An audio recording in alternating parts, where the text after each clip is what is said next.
I'm Andrew Price. And I'm Mike Bedard. Welcome to Deep Cuts, the podcast where we pick a topic and walk you through the ins, the outs, and the nitty-gritty so that you can appear like an interesting and idiosyncratic person at your next forced social function. Today's topic is... the movie Roar. What is Roar? It's a 1981 movie starring Noel Marshall, Tippi Hedren, and Melanie Griffith about a family that gets attacked by dozens of big cats. However, the movie itself isn't all that interesting compared to the story behind it because throughout production, as many as 70 people were injured from those cats who they were actually living with in real life, making it one of the most dangerous film productions in history.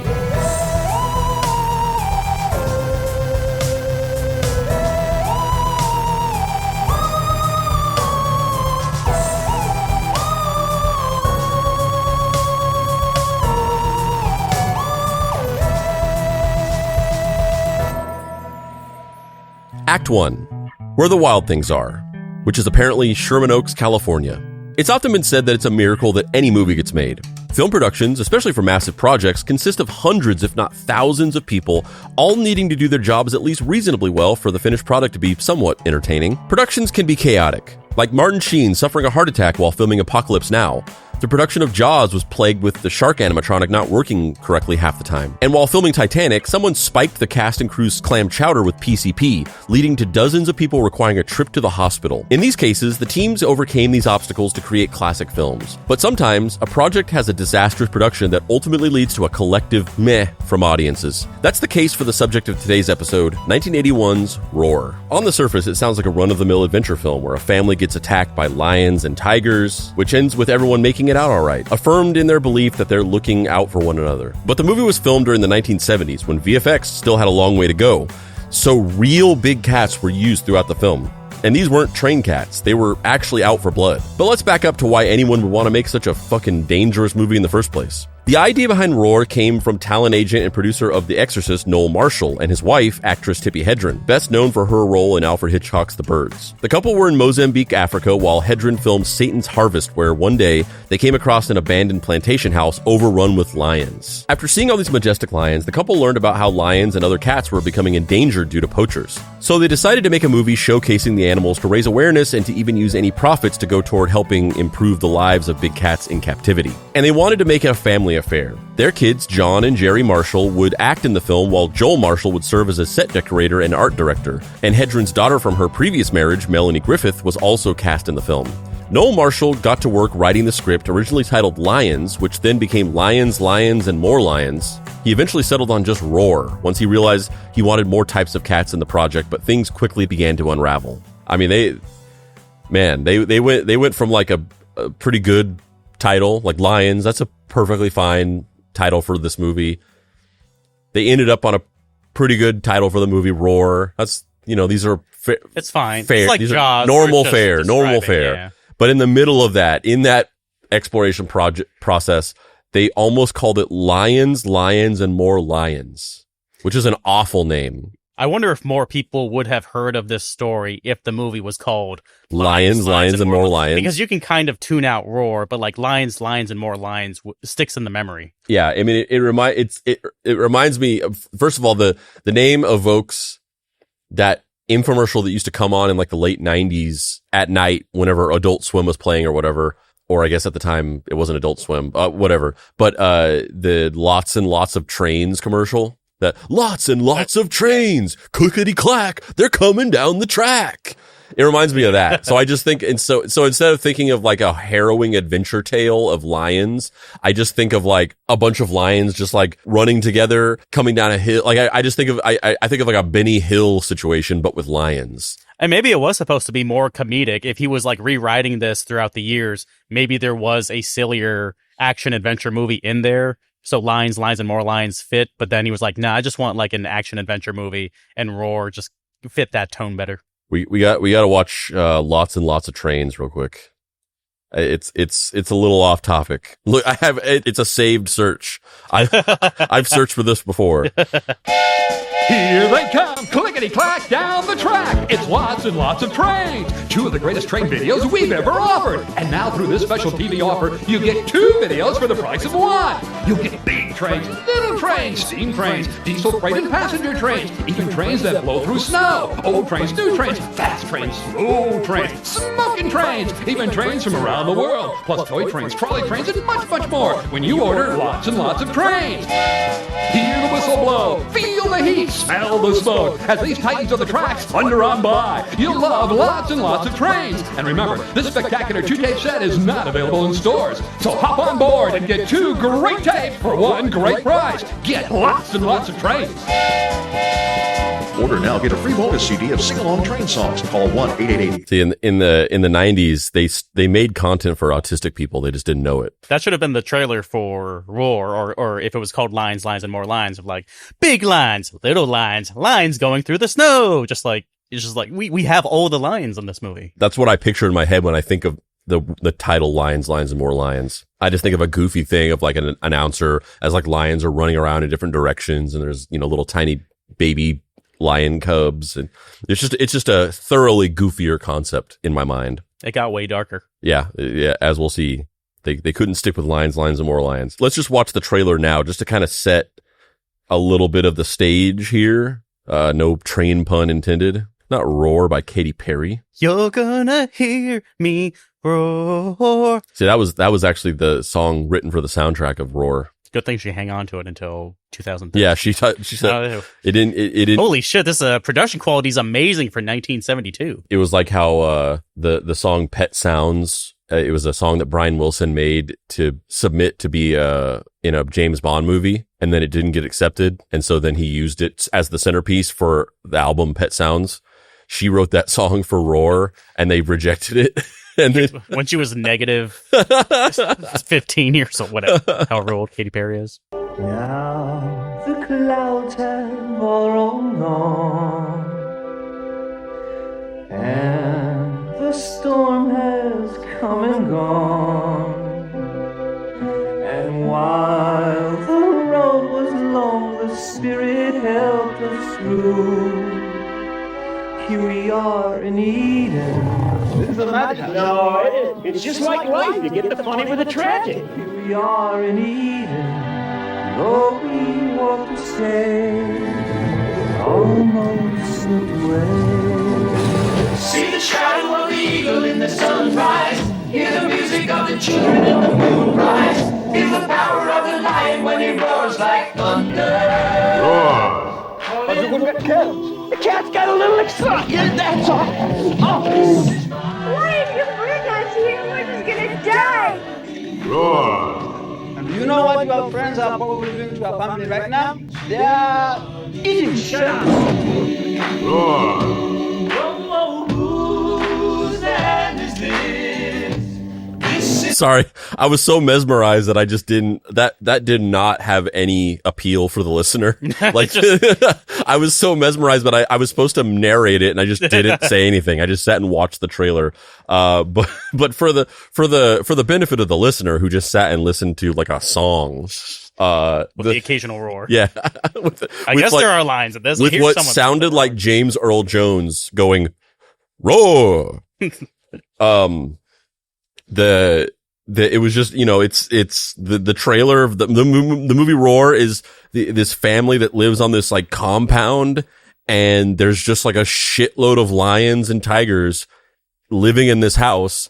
And they're just running around, and there's a part where a tiger is, or I think maybe it was a lioness, was riding a skateboard. That was pretty neat. That's part of the movie. And then there's this one particular scene that if you're watching the video of this, you saw, that always sticks out of my head since I was a little kid. Cause I actually don't remember, we'll talk about this more in a second, but I don't remember if I actually saw this movie, or if I just saw, I'm pretty sure I saw the actual movie on like HBO. I have memories of like parts of this, but I don't remember like watching the entire movie, but maybe I've just forgotten. But there's this one particular scene where like 4 lions just like tackle Neil Marshall, or is that his name? Neil Marshall? Yeah. Or they just like, no Marshall? No Marshall. Noel Marshall? Is that his name? Noel. Yeah, Noel. They just like tackle him, and it's like viscerally terrifying because I mean they're just playing around, but like. But then they don't. They're not playing. They could just. It just shows you how easily these things could just like break you in half if they wanted to in a second. Which I mean, we're very well aware of that because we've the Deep Cuts listeners because we did an episode. Well, we've done 2 episodes. We've done 2 episodes so far on big cats being held in captivity, kept as pets, and then ultimately fucking people up. We did an episode about Siegfried and Roy, which of course ended sort of tragically with Roy was attacked and bitten on the neck, and it like basically he had a stroke, and he had half of his body is paralyzed or was paralyzed, and then he eventually passed away from complications of this lion attack or tiger attack. And then we did an episode about the cat dancers, which were like a proto Siegfried and Roy. It was this married couple duo that kept big cats, and they did like a pseudo magic show. It wasn't really a magic show. It was like a dance show with cats. And then one of these tigers just like murdered the woman that was in the thing. And it just ended tragically. So we know that these things can just bite you in half. Yeah. I remember going, because your wedding was in Sedona, Arizona, and me and my ex were there for like a few days beforehand to just like hang out. Say it, James Franco. James, don't put that evil on me. We were there, and there's like a zoo like 30 minutes outside of Sedona that is like the jankiest zoo of all time, and I kind of love it for that because you can just like it's just like a chain link fence between you and a hyena. So if you wanted to, you could just stick your finger through this chain link fence, and there's no like the LA Zoo here is like there's a lot of like precautions. Arizona, they don't give a fuck. But they had a tiger show where they bring this tiger into an enclosure.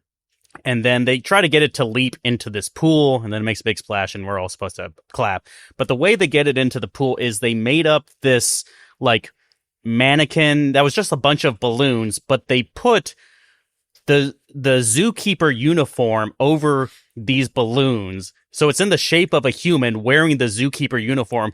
All the actual people are also wearing, and it's like, this is gonna end in tragedy one day where the tiger who's been conditioned to attack something wearing that uniform just goes after one of the people. Oh, yeah. Fun fact, I am the reason why they installed safety railing at the Roswell Zoo. Roswell, New Mexico. Are you doing a bit, or is that? No, this is 100% true. Similar to what you're talking about with Arizona, in New Mexico, they don't give a fuck. And so in Roswell, there's a zoo, and it's not a big zoo because Roswell's a tiny little town. It's not like the LA Zoo or the San Diego Zoo. They're these sprawling compounds. It's like this tiny little area. It's at a park. I don't think it's actually open anymore, or maybe I don't know. Someone got bit. Yeah, but it's at a park, which was like one of the only parks in Roswell that I used to go to all the time. But then in this park, you go off into this little path, and it's a zoo. And you go through, and it's basically you go through this path, and it leads you by all these cages. And it's kind of similar to the old LA Zoo, you know, in Griffith Park, the abandoned zoo.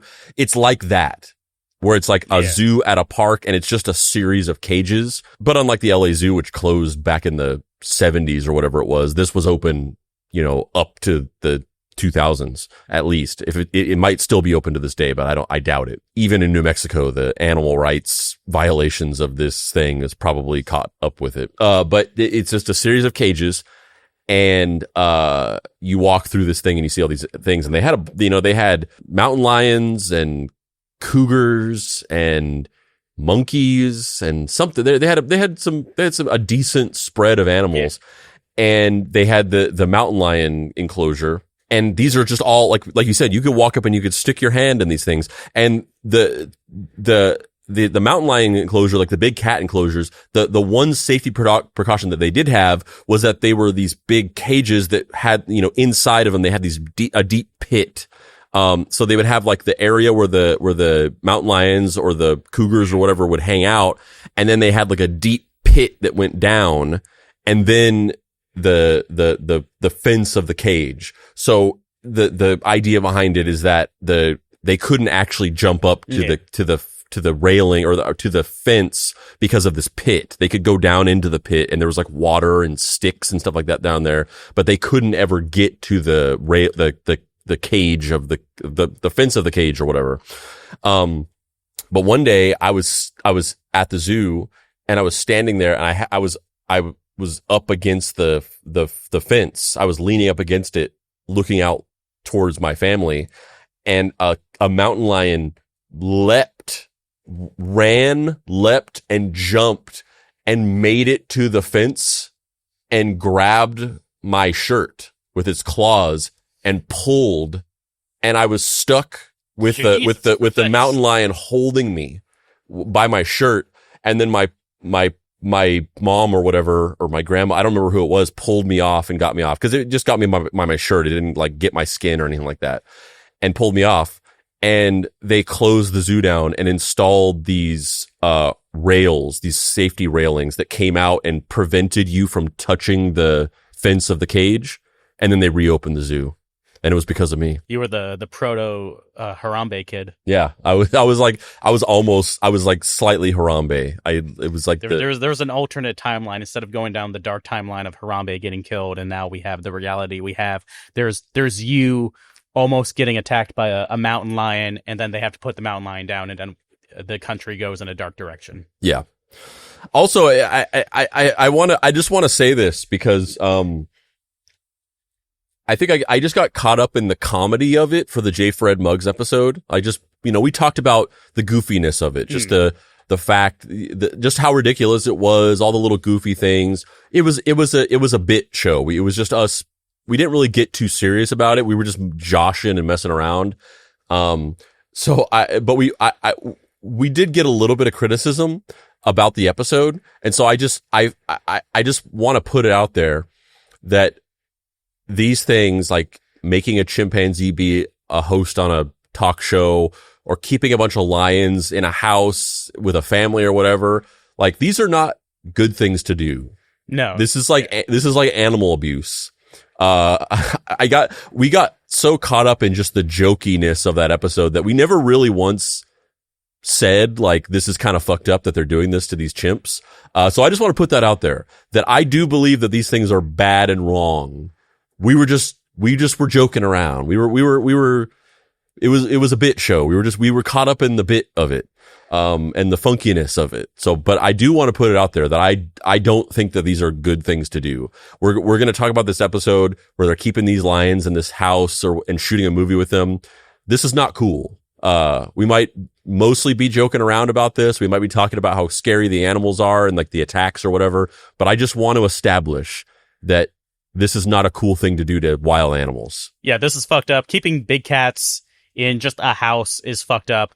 And just to go back to the trailer real quick, because I think that was something Alamo Drafthouse made that was for a re-release of the movie that was done in theaters. But there was a bit of text that said no animals were harmed in the making of this movie. However, 70 people were hurt, and I think it's worth saying that the cats were hurt. Some cats were hurt in the making of this film. So that trailer is inaccurate. And also, it's just inherent. It's fucked because they're in a place they shouldn't be. So they're gonna get sick. They're gonna get hurt. Yeah, and which happened. And even if they didn't get hurt, it's also just inherently fucked up, because similar to the like the cat dancer story, they had a white tiger. White tigers are they are notoriously inbred, which is another fucked up human practice, that in order to create white tigers, they breed white tigers together. They're relatively rare, so they'll often breed white tigers from the same family together to create more white tigers. And so over time, what's happened is similar to dog breeds. They've gotten increasingly more inbred because of the fact that they keep crossbreeding members of the same family in order to keep the breed pure. So they have a lot of health issues, and they are notoriously irritable as compared to just a regular Bengal tiger or whatever that exists in the wild. So you have a tiger that already has health problems, already has this like irritability issue, some like cognitive issues from being inbred, basically kept in captivity, exposed to humans. Eventually, at one point, he attacks and kills a guy, and then they convince the authorities to let them keep the tiger somehow. I don't know how they accomplish that. And then the tiger kills the woman. So it kills 2 people. And then they put the tiger down. Yeah. And they put all their animals down after this. After the woman dies, the guy, I forget their names. I think her name is Barbie, but don't quote me on that because I don't remember. But the guy puts all of their cats down after the death of his wife because he's just like, he's done doing the show. He's grieving. He doesn't want to have the cats anymore, but he doesn't want to sell them to a zoo because he thinks that's bad. So he has all of the animals put down. So all these animals are killed because this tiger kills 2 people. But the thing is that it's not the tiger's fault. You're keeping this tiger locked up in captivity in a cage. You're exposing it to humans. Inevitably, something bad happens. So even if none of the animals are harmed, there's that risk. They 70 people are hurt. Eventually, whenever people get hurt in an animal situation, the animal inevitably gets put down. That's just kind of common practice. And so this animal gets killed for no fault of its own because it's being kept in captivity.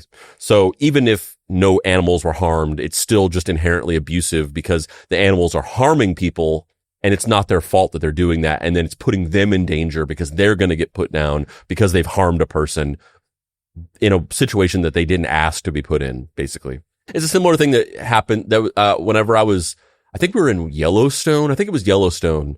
There was a sign that was going around and it was basically explaining that there was a picture of like 3 or 4 people and they were feeding a bear.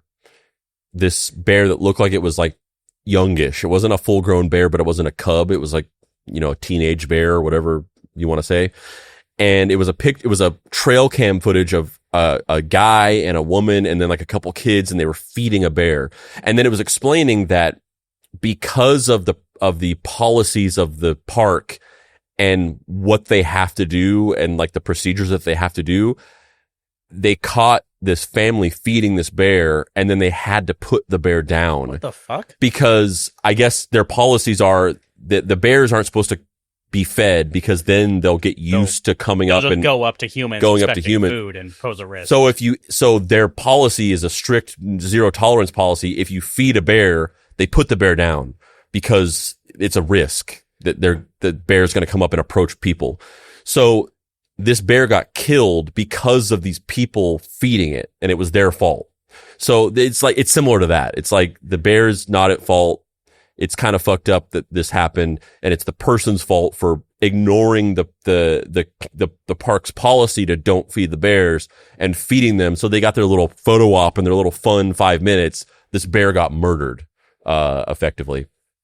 I mean, it got put down. Murder is maybe a little strong, but but yeah, I just wanted to put that out there because we had fun in the J. Fred Muggs episode. I got lost in the goofiness of it. I got lost in the little suits on chimpanzees, but I just want to establish that I don't find these things to be okay to do to animals. Yeah, they're fucked up. The people are the monsters in these stories. The evilest animal of all is man. The original plan was to film in Africa, but they were told there weren't really any tame lions nearby. They would have to shoot in the United States. But after meeting with various lion tamers, they were told that it would be nearly impossible to film a movie with dozens of big cats, even if they were tamed since they were still unpredictable animals. However, one trainer, Ron Oxley, suggested that the couple get their own lions when they're still young to at least get them comfortable with being around people. The idea was that even if their lions weren't technically show cats, they would still theoretically be cool being around humans. This sounds contradictory after everything I just said, after the whole preamble I just said about how this is animal abuse. But that aside, let's just put a pin in it that like none of this should have been done. This was ill-advised. This was a bad idea. But in a vacuum, isolated from the animal abuse and the fact that they shouldn't have been doing this, the idea that Noel Marshall was so dedicated to making this type of movie that he was like, I want to make a movie. I had this vision where I was in Africa and I saw these lions that had overtaken this compound, this plantation. And I just saw this vision in my head of this family living on this compound with all these lions and the familial connection between animal and man. And I wanted to make a movie about that. I wanted to tell a story about animal and man connecting. And everybody told me that it was impossible and you couldn't do it and you can't have like a bunch of lions living together with humans. Somebody's going to die. Somebody's going to get hurt. And he still pressed on and he still wanted to make the movie. He still had the vision. And then somebody was like, the only way you could do this is if you just got a bunch of baby lions and tigers and raised them from birth and got them acclimated to you and acclimated to the environment. And then once they're grown, then you could make the movie. And he was like, that's what we're doing. We're going to adopt a bunch of baby animals and raise them and spend years waiting for these animals to grow up so that then we could make this movie. Is like I said, isolated from the issues with it, very badass and also just like very inspirational that he was just like, no, we're going all the way. You can't tell me I can't make my big cat movie. I'm going to fucking raise these baby animals and make them I'm going to become their father and then I'm going to make the movie. It's like, that's some dedication. It's like the movie Boyhood, where it was filmed over like in real time, where like they filmed it over like the course of a decade, like filming a little bit of a time so that we could see this young boy growing up to become a teenager and then an adult. But like, before even all that has to happen, I'm going to get these baby lions and then just like Tippi Hedren and I are going to go to like our jobs. All the while, we just have a bunch of baby lions and tigers at our house. And we're just raising them. We're just raising them. And just keeping them as pets, waiting till they grow to full grown lions and tigers. Like that's some dedication to like what's ultimately just, number one, just kind of a goofy idea. Like, it's not like it's like, yeah, this is a great idea for a movie. It's like, you want to make a movie about just lions in a house? What's the story here? And then they attack the people. Because I want to show how gentle these lions are by showing them attacking people. Yeah, it's just a kind of a goofy idea. And then also, it just didn't end up becoming successful. No. Like, after all of that work, people were just like, I don't want to watch your weird lions in a house movie. I'd rather, I could just watch, what's that movie called? What is that movie called where it was like about a woman living in a house with a bunch of animals? It's called like Gloria or something like that. House with Animals. Is it called Gloria? Gloria's House. No, that's some show. Madagascar? No, it was a movie from the like late 90s. Not Animal House. Whatever it was. There was a movie in the late 90s that was like about a woman living in a house with a bunch of animals. It wasn't lions and tigers. It was like chimpanzees and lions and tigers. It was a bunch of different exotic animals.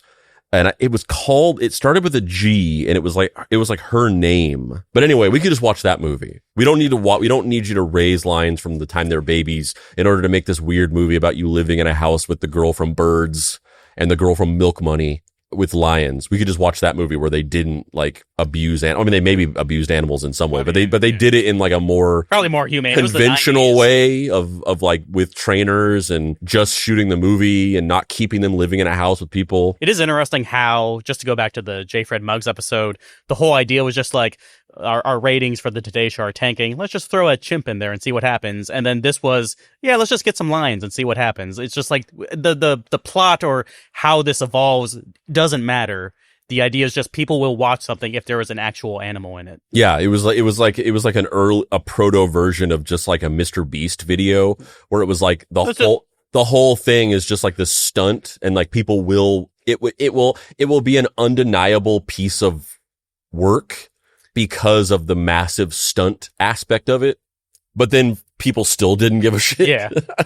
We put one man in a house with 50 lions to see if he could survive for 30 days. Let's see what happens. And he's dead. And the thing is, like, this would be a Mr. Beast video. It's like this paradox where they did this back in a time whenever, some people probably still freaked out. There was still there were still animal activists and stuff like that. But it was like, for the most part, the Overton window had not quite moved that far over into like animal rights as belief Yeah, amongst most people. So they could do this and with little to no pushback. Nowadays, like this would totally be a Mr. Beast video and it would go mega viral and it would get like 1 billion views, except that this could never happen now because people would freak the fuck out because it's fucked up to do. So they started buying lions from circuses and private owners who didn't want them anymore. And they kept these lions in their suburban home in Sherman Oaks. And we got a picture of Tippi Hedren just hanging out with a lion. I mean, you know, it looks delightful. Removed from the logic of the fact that this is not cool to do. And also that this is a ticking time bomb of this animal just murdering somebody. It looks delightful. It looks delightful to sit there hanging out with a lion, using him as a pillow. Yeah, Tippi Hedren is resting against the lion's mane, using it as a pillow while she's reading a newspaper. So it just looks very quaint. It's kind of like you'll see videos on like TikTok or something where people will go up to like a cheetah exhibit in a zoo, and cheetahs have, because they're kind of bigger cats, you would expect them to have maybe a loud roar, but they just kind of go meow. They just have these like very kind of nasally meows, and it's like, oh, what cute little guys. And also cheetahs specifically in zoos, typically they have a dog in the cage with them because cheetahs have anxiety, require like companionship. They have like service. Yeah, so they support, support dogs, they just have like a little dog roommate, which makes it even more adorable. Yeah, so it's like adorable, but it's also like this cheetah could attack you, like, and kill you. Yeah, these animals would all fucking murder you when they're just chilling. And again, at no fault of their own. They're just wild animals. They have instincts. But in isolation, this just looks like an absolute delight. Yeah, the lion sleeping, this little cutie pie. Yeah, because the thing is, like, as an adult, I fully understand these things, but I love animals, and I always have, and I've always, since I was a little kid, I've always wanted, like, I always wanted a pet chimpanzee. And I remember one time, you know how your parents, like, you don't realize it, but they just lie to you to just get you to shut up a lot. Yeah. But as a kid, you just have no idea. I remember one time I asked my mom, I asked for like I asked for a chimpanzee for Christmas or something like that. And I forget, she said something like, "Oh no, not this year," or whatever. And I don't remember what she said, but I was like, "Oh, but like, could I possibly get a chimpanzee for Christmas?" And she was like, "Yeah, maybe." And I remember being like, "Oh shit, like it's in the cards." One day I could get a chimp as a pet for Christmas. Maybe not this year, but it's not a no. And then years later, I was like, one day that popped in my mind. Cause like for a long time, I was like, oh my God, like there's a possibility that one day this could happen. And I held on to that idea of like, I can't believe it. And then one day, like as an adult, it popped in my mind and I was like, she was just fucking lying to me to get me to shut up about the fucking chimp. She didn't mean that. She was never going to get me a chimpanzee. I like thinking you were like 32 years old, and then it finally clicked. Like, I don't think I'm ever getting a chimp for Christmas. I mean, yeah, it wasn't that I kept thinking that, and then I realized as an adult, it was like I forgot about that, and I never thought about it again. And then as an adult, the memory popped into my mind, and then for the first time ever, as an adult, I thought about it, and then I just immediately realized, like, oh, she was lying to me, obviously she was lying to me. Naturally, their neighbors didn't love the idea of a bunch of lions living next door, and in 1972, authorities demanded Marshall and Hedren to remove the lions from the property. They then purchased a big chunk of land in Soledad Canyon, about an hour outside of Los Angeles, where they began constructing a 2-story home that would be able to support the weight of 50 full-size lions. They also planted native African plants and built a lake on the premise to mimic the African landscape where Roar was set to take place. I mean, this is just fucking insane. This is insane that, like, they just were in, like, a neighborhood at first. They were just, like, I mean, it was, like, a rich person neighborhood where, like, everybody has, like, larger areas of land. There's a little bit more separation between houses. You know, you go up into, like, the hills of Hollywood or the hills of Sherman Oaks or the hills of Studio City, and you have these, like, big, giant mansions. Big houses with big backyards. Yeah, with big plots of land, but still, they're just like in a neighborhood with like fucking lions and tigers. And it was only because people were like, can they not have fucking lions Listen. next door to my house? Look, I don't want to be a Karen, but could you please get rid of the lions and tigers? This is the only time whenever being a Karen is absolutely warranted. Like, get the fucking lions out of here. We're going to die. And so only because people complain, they move them out of this place. But then they're just still in Los Angeles, just like on the outskirts. Yeah, it's kind of like there's a sunk cost fallacy to all this where I guess mostly Noel Marshall has been told, no, you can't do this. Like, we don't have enough tame lions. Even though we have some tame lions, it's not enough, and they probably wouldn't be trained enough. And he's like, no, fuck this. I raised these lions. I'm going to raise these lions since they were cubs, and I'm just going to buy a bunch of land to where they can just roam around, and we won't have neighbors. Yeah, imagine if they raised the lions because they did this whole thing. They got these lion and tiger cubs. They raised them for years in order to get to make this movie. They're about to make the movie. And then the city's like, oh, you have to get rid of these fucking lions. And then they're just like, fuck. And then they just have to they just have to cancel the whole thing. And they're just like, God damn it. So no, like this, as much as this should not have happened, at the point when they got kicked out of the house, in their mindset, yeah, they have to make the movie something. We raised these lions from babies. We have to do this. There's no option to just cancel this project. They built everything for the movie from scratch. A big problem seeing is how the film was only supposed to have a budget of $3 million. But with the initial investment to build everything that was to come, the budget eventually swelled to $17 million. Like, that's a big, that sunk cost fallacy final boss. You just have to, and I do wonder how much of that money, because you have, I don't know, a few dozen lions and tigers you're raising. I mean, you have to wonder if any part of the budget is just that initial period before they even started filming of feeding. I mean, I assume someone came over to like give them their vaccines, like, the medical care. If that money is part of the budget, or is that was just separate? That's pre-production. Like, they spent a lot of money. And also just, I mean, we're going to get into this a little later, but like, you know, as the problems started arising and people are getting hurt, and it's a lot of like crew people, but also like the family got hurt. Like, I think they're kids. We'll get to this. Yeah, I'm kind of getting ahead of it, but like Melanie Griffith got like bit on the head, I think. Yeah.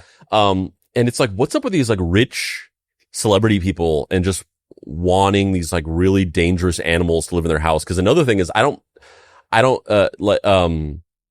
blanking on it. Maybe you know, but, Josh Brolin, his dad is James Brolin, who's a famous movie star. I forget who his mom was. His mom was also a famous person, but I'm blanking on who it was. Yeah, I can't remember. But she had wolves.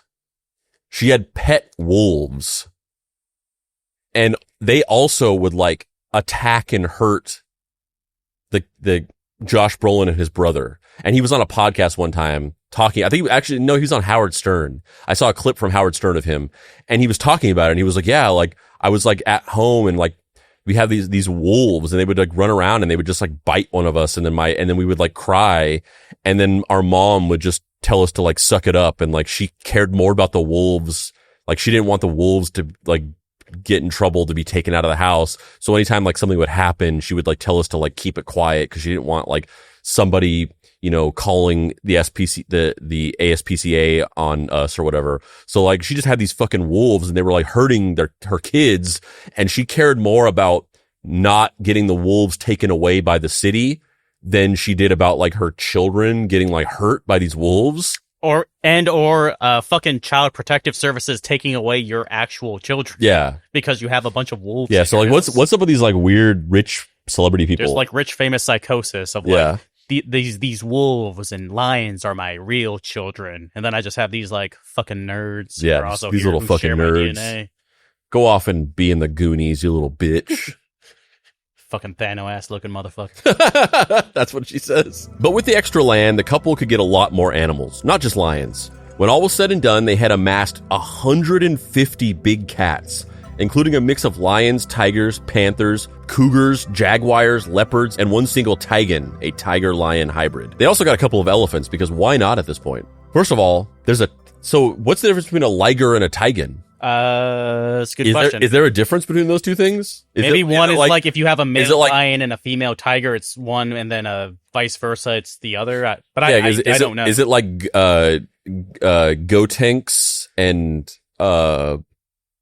Gotenks and what's the other one? But anyway, like the different methods of fusion, where if you do the fusion dance, one of the people is more dominant, but then if you put the fusion earrings on, then the other person is more dominant. Is it like that? Where like depending on how they fuck, if it's like the guy and the girl fucking, or the girl and the guy fucking, then it's like a different version of the thing. That's probably what it is. It's a tiger mother and a lion dad, and it creates one of them, and then a lion mother and a tiger dad, and it creates the other one. That's probably what it is. Yeah.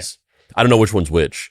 I just know that there's a liger. There's a liger. And I never knew that there was a tigan. I didn't know that. I didn't know that was a thing. All kinds of Yu-Gi-Oh fusions you can get when you just have different big cats fucking. Yeah. But also the second thing is, this is insane. How is this legal to do? It's also they're just in Los Angeles. Granted, in the greater Los Angeles area, often the kind of out in towards the middle, like a more big plot of more land toward the mountains. More towards the mountains. But how did they have elephants? How are they allowed to do this? And it's so weird because the whole reason they raise so many of the cats from birth is so that they would be acclimated to humans. But then at this point, they were just like, fuck it. Let's just get like some panthers and a tigan who were probably adults, because they start filming shortly thereafter. So I assume they're already pretty big. Yeah, they were just like, fuck it. Like they did all this work to raise these lions they could from try to be tamed, to listen to the trainer's advice that that's the only safe way to do it. And then later on, they just said, they put in all that work and actually did that. But then later on, they were like, but we want more though. And we're not going to wait another several years. No. So then they just said, fuck it, and just bought adult animals. We're getting 100 more cats. Yeah. Some elephants. And they bought adult animals. And not only did they buy adult animals, but they also bought like a bunch of different animals. So they're creating like dangerous predator prey, dynamics. Yeah. Where you've got elephants and then tigers and lions, which, will attack and kill animals like that. And now you're creating like dangerous, like animals getting to fights on your property. Like it's insane. Yeah. 150 big cats, I feel, could take on an elephant. It's 100 men versus a gorilla. Oh yeah, they could take it down. Yeah. It's just how is this allowed to happen? This is insane.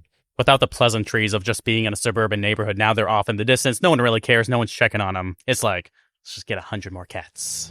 Before cameras even started rolling, the family racked up massive debts. While Tippi Hedren was an established actress and Noel Marshall had a decent chunk of money from The Exorcist success, they still built a preserve from the ground up. Plus, feeding the animals was reported to cost upwards of $4,000 a week. I mean, that's how much it costs whenever you use Uber Eats. Fucking roasted Uber Eats.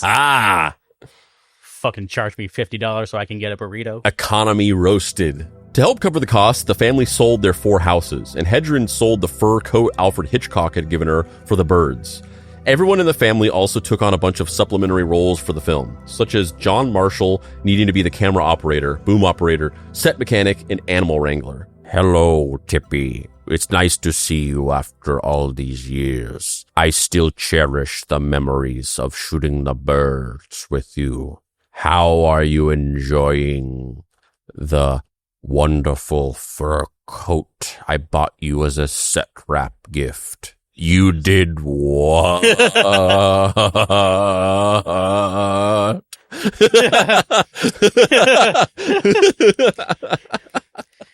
Tippi Hedren, I would just like to apologize for kind of tormenting you while filming the birds and having a bunch of real birds around and sometimes throwing prop birds at you allegedly. I wouldn't wish that on anyone today. So anyway, what have you been up to lately? What?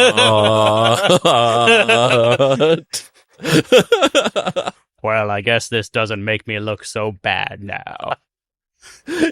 Yeah, he's like, yeah, everybody criticizes me for this bullshit. She's the fucking crazy one. This bit crazy. After 6 years of just getting everything ready, production on Roar finally began on October 1st, 1976. And right from the jump, it was clear this was going to be one of the most disastrous productions in film history.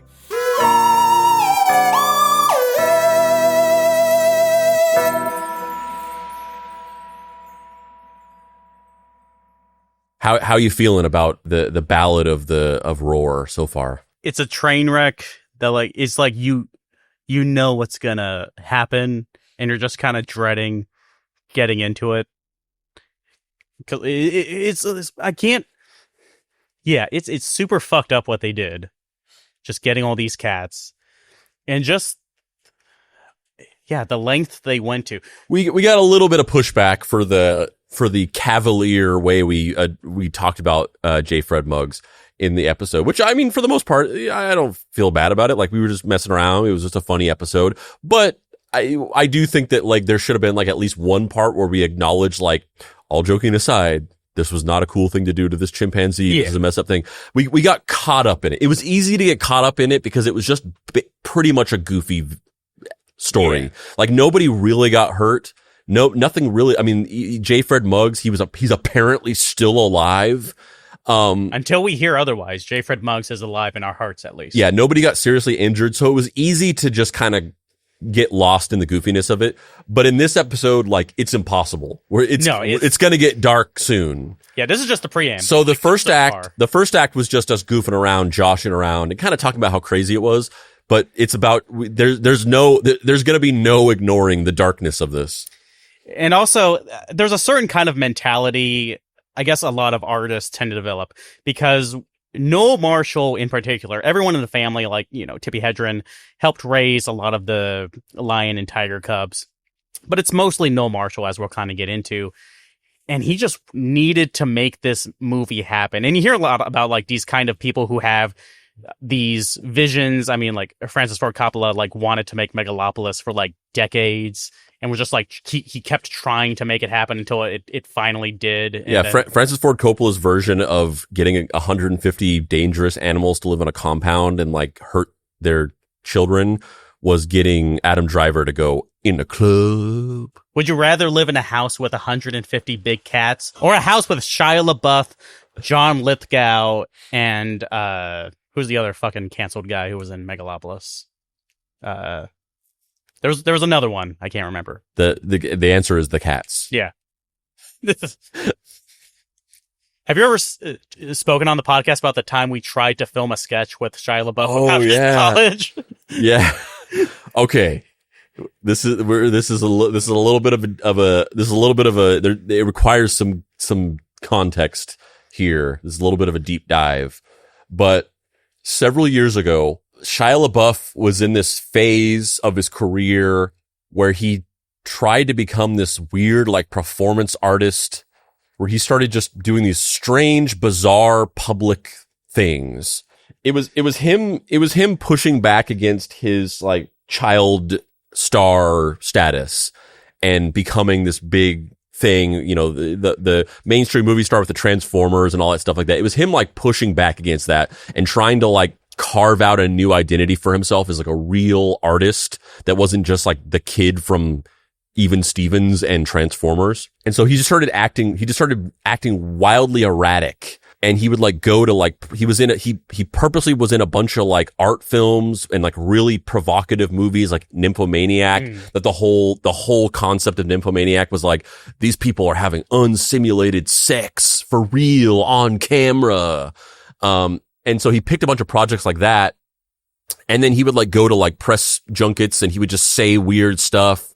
And he did the thing where he was, like, accused of plagiarism for a short film that he made. And then he went to a press junket and then he, like, apologized, quote unquote, for the plagiarism, but he did it by plagiarizing somebody else's apology. So he was just doing a bunch of weird performance art things. And then one of the things he did was he did this art installation. What was it called? I Am Not a Celebrity. Was that what it was called? Something like that. And it was, there was a building in Hollywood, that was incidentally right across from the BuzzFeed headquarters. And there was a room, and he sat in the room, and he had this bag over his head, a paper bag, and the paper bag said, "I am not a celebrity." And then the art installation was that you could come to this building and you could go into the room with him, and you could stay in the room with him as long as you wanted, and you could do whatever you wanted with or to him. And he's not the first person to have done this. There was an artist in the 70s that did a similar thing. I forget her name, but she did this thing where she went in a room and she had a table with a bunch of like knives and different things. Yeah. And then she invited men to come into the room and do whatever they wanted to her. And it was like a statement on like women's autonomy. It was a similar thing. And so you could go and line up and go in, and if you could get in, you could go into this room and you could do anything with Shia LaBeouf. And apparently he claims this. I don't know if this is actually true, but he claims that somebody had sex with him. I don't know if that's actually true, but he said that that's what happened. Can't believe anything Shia LaBeouf says. Yeah, I don't know if that's real. Can't even come up with his own art installation idea. He has to take it from this other person. So, and the whole thing was that he would not react at all. He would just sit there and he would not say anything or do anything. He would just sit there and you could do whatever you want.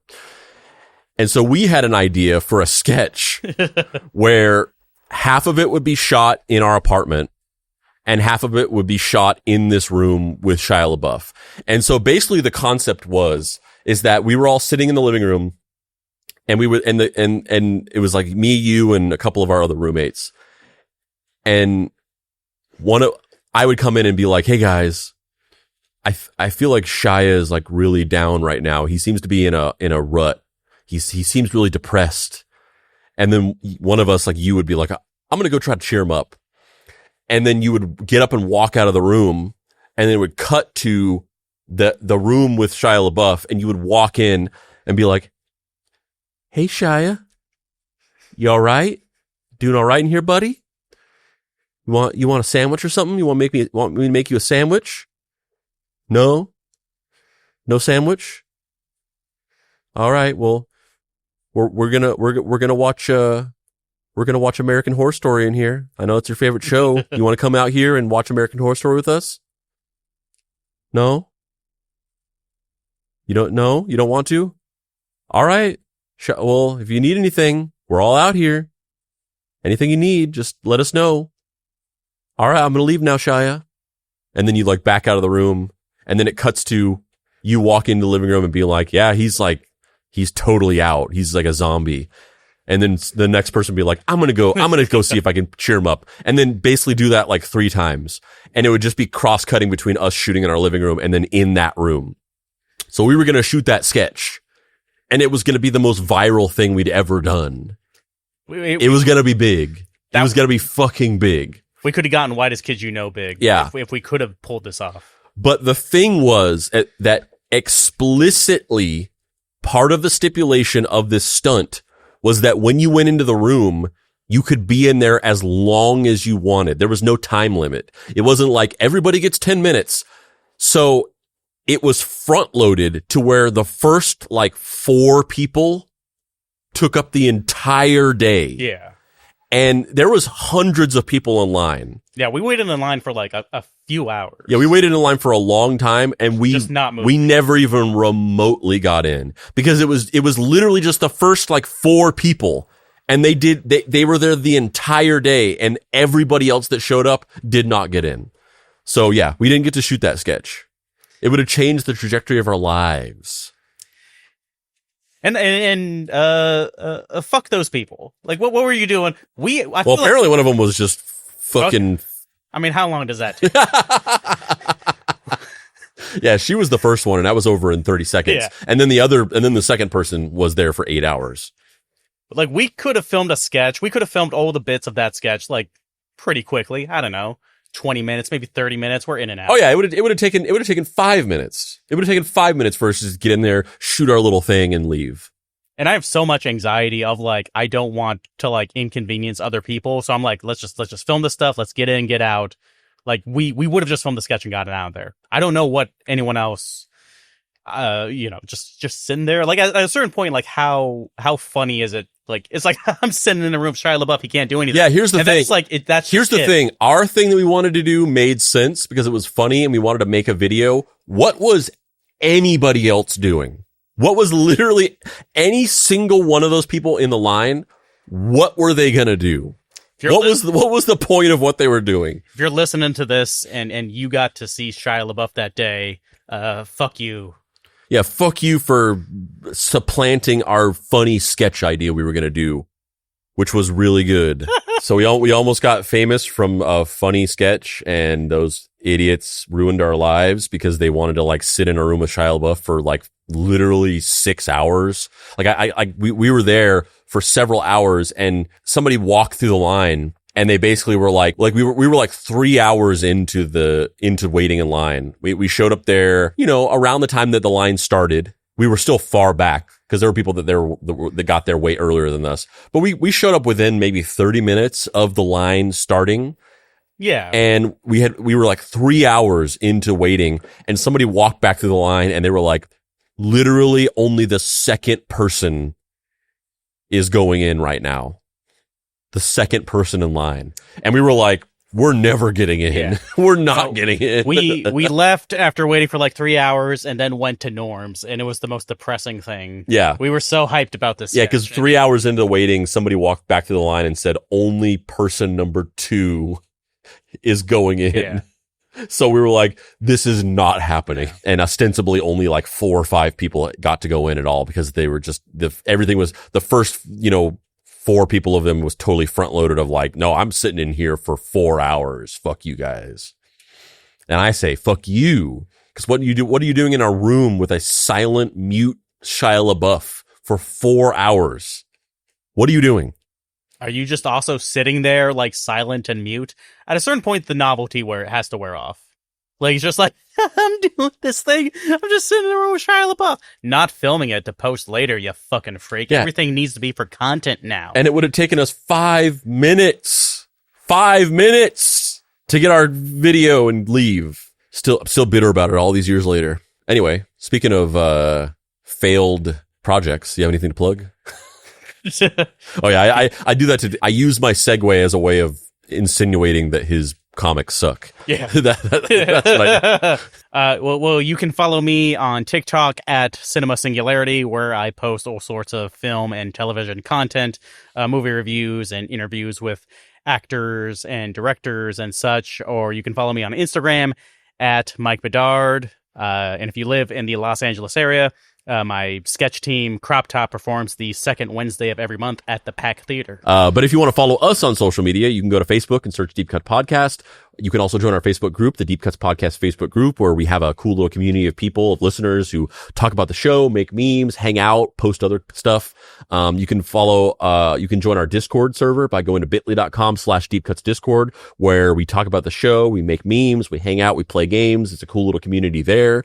You can follow us on Instagram at Deep Cuts Pod. You can follow us on TikTok at Mystery Treehouse. You can follow us on YouTube, Deep Cuts Podcast. And you can go to our shop by going to deepcutspod.com and clicking on the shop, where you can get some merch like hats, t-shirts, onesies for babies, not full adult onesies. Although we should get to work on that. Sell them. Yeah, I feel like that would be the number one item. We should get adult onesies for sure, 100%. But for now, we just have baby versions. Coffee mugs, so on and so forth, with cool Deep Cuts graphics on them. You can also follow me on TikTok at Treehouse Detective, where I make cool short form content, explainer, fact, kind of a mini version of Deep Cuts. And then you can also read my long form article content by going to my Substack and subscribing, substack.treehousedetective.com. And now back to the show.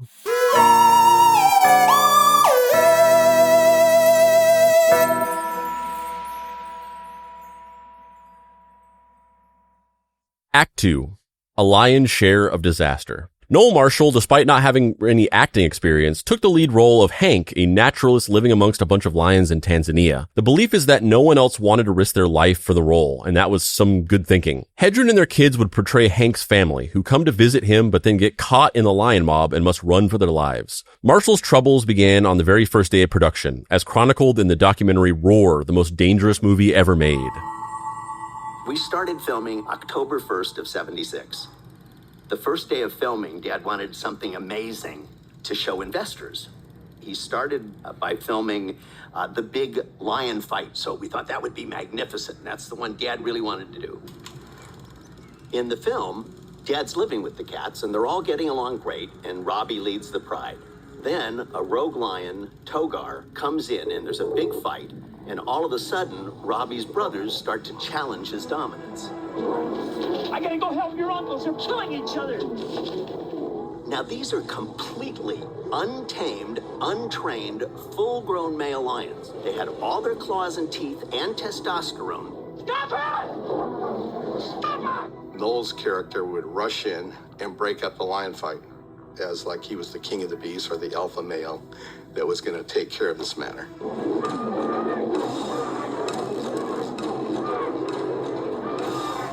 Yeah, I mean, it's just... This worked fine for the first... I mean, aside from what they're saying, it's just footage of these lions just running around, just like attacking each other and getting into these like tumbles and these fights or whatever. It's just utterly insane. 2 takes. On take 3, he ran in, broke up the fight, but one of the lions bit him through the hand. You can see him, and he shakes his hand a couple times. And then So a lion just bit him through the hand, and in Yeah. the movie you can see has a hole in his hand. Yeah, the lion just went, "Ow," and then just impaled his hand.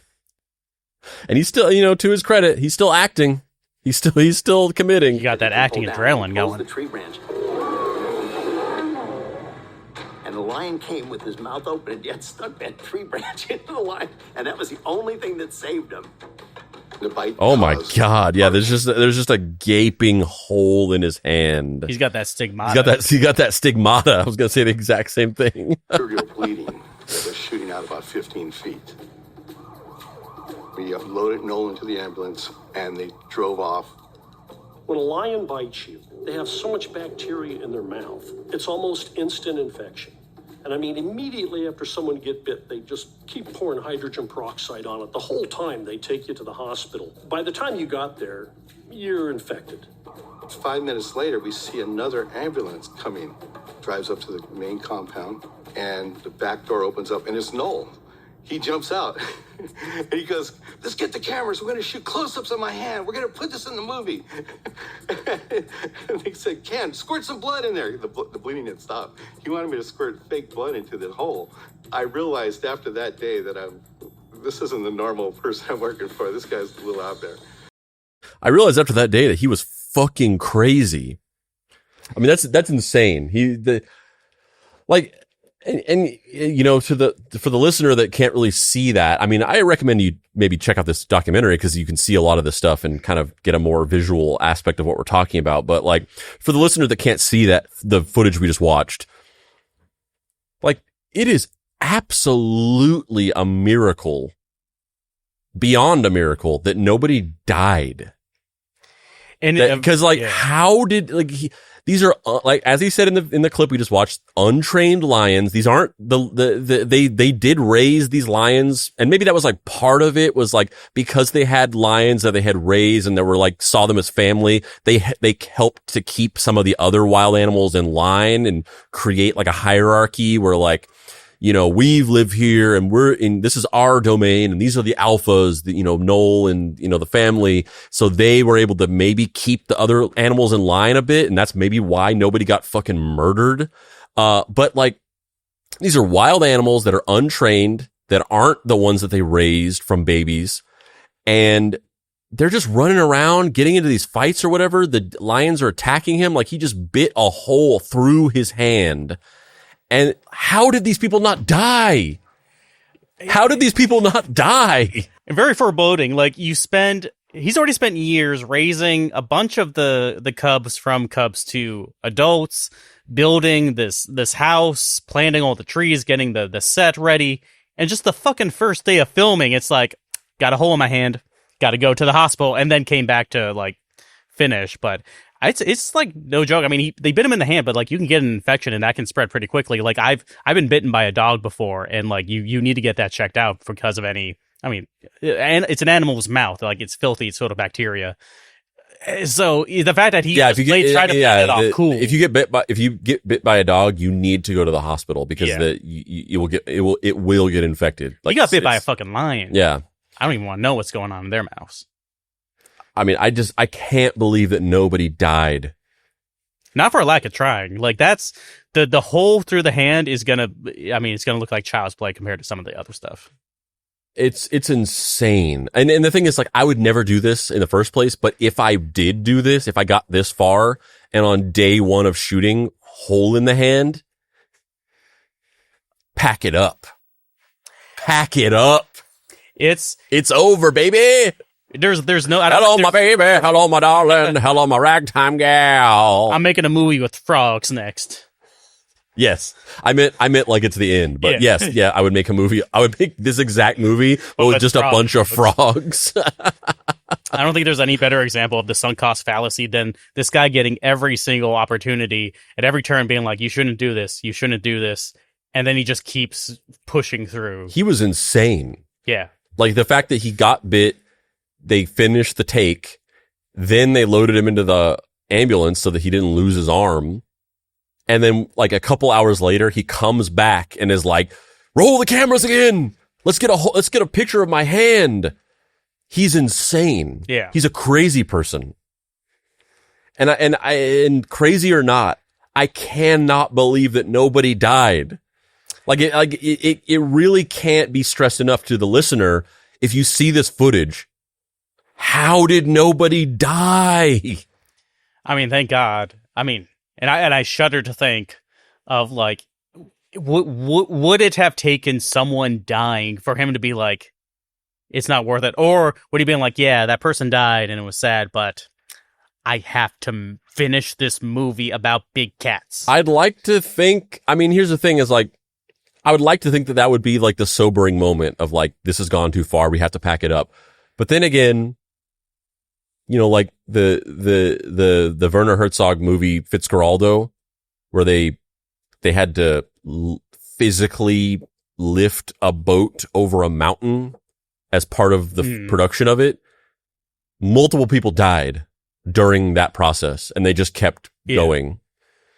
So someone died. Just put it in the movie. Yeah. Let's just keep going, guys. And then, God. And that's like slightly different because they weren't doing something that was like blatantly something they shouldn't be doing, and then it had inevitable repercussions. Like they were doing something that was very difficult, and then it resulted in some deaths.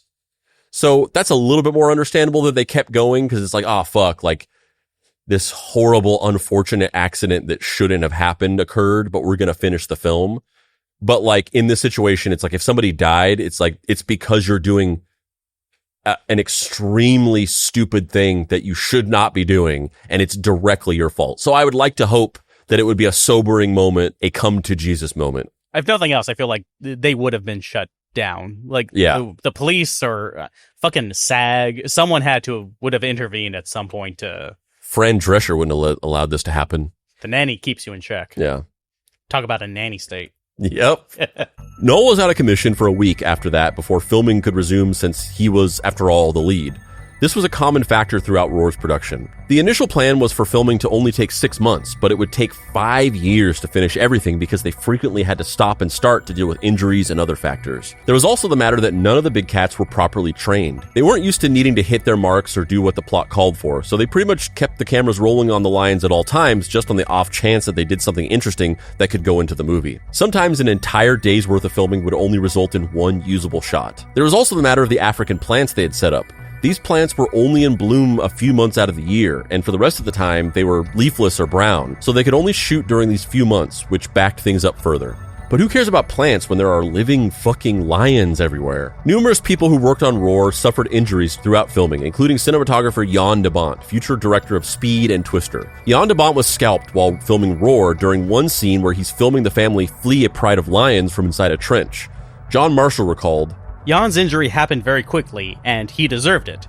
we'd had a specially made football helmet that we'd cut out so he could operate. And he goes, I don't need any fucking helmet. All the lionesses came and jumped over him, and he's an amazing cinematographer and doesn't want to miss a shot.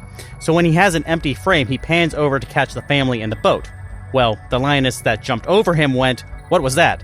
She bit at it, meaning DeBont's head. My God, once again, this is just a refrain of this episode, but how did nobody die? We could have missed out on Speed because of this aspect. Yeah, they almost took Speed from us. And Twister. I could live without Twister, but they almost took Speed from us. Nah, because then if Jan de Bont wasn't around, then fucking John McTiernan. John McTiernan would have directed it. I feel like he would have, because he turned it down. But I feel like if Jan de Bont wasn't around, then he would have stepped up to the plate. De Bont required 200 stitches to basically put the back of his head's flesh back into place. And while everyone thought he'd quit after that, he amazingly came back and finished the film. And we have this picture of Jan de Bont's fucking head. Look at this. It's like the whole back of his head is just like torn off. You can kind of see the flesh kind of dangling off it. I think this is after they stitched it back on, but it's kind of loose. They stitched it back on. It's obviously his head shaved for the procedure. So you can see really well that it's just like a flap of his scalp was just like bitten off, and then they kind of sewed it back on looks like a baseball. That's what it looks like. Yeah. It looks like a fucking baseball. It's like that baseball leather kind of Jesus. It's nuts. I cannot believe this happened. On one hand, like I said, terrible, not good, animal abuse, shouldn't have happened. On the other hand, just it's a beautiful example of the indomitable spirit of man that they fucking did this shit. You have a vision like you're gonna make a Lion movie, and damn it, you're gonna finish that Lion movie. Injuries were practically a daily occurrence on the set, and Noel Marshall put his entire family in jeopardy as they all sustained injuries throughout filming. During a promotional shoot in 1973, a lion bit Tippi Hedren in the head. During filming, she had a scene with a 5-ton elephant named Tembo that quickly turned south. We wanted the elephant to pick Tippi up, and we practiced it, and we practiced it. So she's trying to hold onto his ears and get a footing on his trunk. He's supposed to be rearing up, or with her on his head, shaking his head back around, and she slips, and her leg gets caught between the tusk and the trunk, so it breaks her ankle. Jesus. Yeah, there was a picture of that, and that looked terrible. I mean, that's giving me PTSD, baby. Yeah. PTSD. Yeah, there's a photo of her. She fell off the elephant, and her foot is caught on something, and you can just see her ankle is just like at a right angle, and that really struck a nerve with me, pun intended, because that's exactly how my ankle looked. Yeah. Whenever I broke it, you weren't even on it. It was real bad. Yeah, I wasn't even. I didn't even have to get on an elephant for that to happen. They run the film backwards, so that instead of falling off, it looks like the elephant has his trunk down and does like this, and she flies up onto his head. The injury shut filming down for weeks and landed Tippi an extended stay in the hospital. Jesus Christ! Once again, I gotta say, remember when we saw that screening of the remake of Old Boy, and Spike Lee there was a Q&A with Spike Lee, but like he was very obviously just not into the Q&A. Yeah. He didn't want to answer any questions, and so every question that he was asked by the moderator, Jeff Goldsmith, he just kept saying "tough motherfucking business." He said that to every question. He just kept saying, he'd be like, "So what was the reason why you did this?" And he would just be like, "Tough motherfucking business." That I'm just going to keep saying it. How did nobody die? That's your fucking wife, bro. That's like wife gets her ankle broken. And it's like, "Oh, you okay, honey? Do you have another take in you?" Like that's what he did. That's 100% what he did. Jerry Marshall was bitten in the thigh by a lion, while John Marshall was bit in the back of the head, requiring 56 sutures. Melanie Griffith suffered one of the worst attacks during filming. In one scene, a lion mauls her face, which required 50 stitches and major reconstructive surgery to fix. At one point, there were concerns she would lose an eye, but luckily it didn't come to that. The scene with the injury made it into the final film where Melanie's screaming isn't fake. She's actually getting mauled. God, trigger warning for this clip we're about to watch, I guess. Get off of her!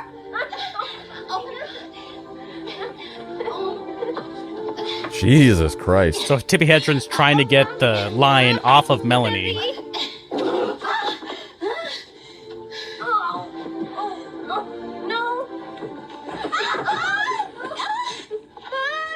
Oh my God.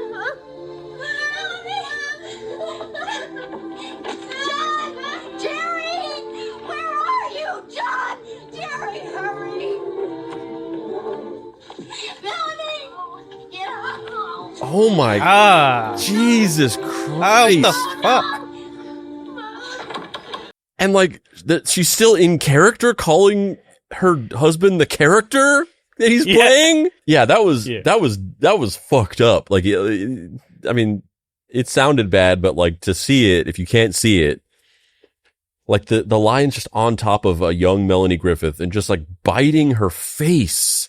And Tippi Hedren is like trying to pull him off, and it's like she's kind of in character still. Like, I don't know how much of that they use, like different takes from other things or whatever, but like it's cutting back and forth between her and she's like trying to get the lion off, but like it kind of seems like she's still in character a little bit. And then she also refers to her husband. She calls to her husband, but instead of saying his real name, Noel, she says Jerry, which I guess is the name of the character in the movie. The character's name was Hank. Oh, but there's a Jerry. There's the fuck Jerry Jerry? Marshall. Maybe she was calling to the son. Oh, like, the son was like, because he had like a bunch of roles, I think. So maybe he was like the lion wrangler, or the wrangler for that specific line. Maybe like, Jerry get Seinfeld. the fuck over here. She was calling it Jerry Seinfeld. Yeah. What's the deal with these lions? You ever making a movie with 150 lions? And then one of them mauls your 17-year-old daughter? And you just kind of don't do anything about it. Yeah, that was fucked up. It's so scary. Yeah. Here's like this is insane because we talked about it before of like the moment that he bit through his hand on day one. I'd be like, wrap it up.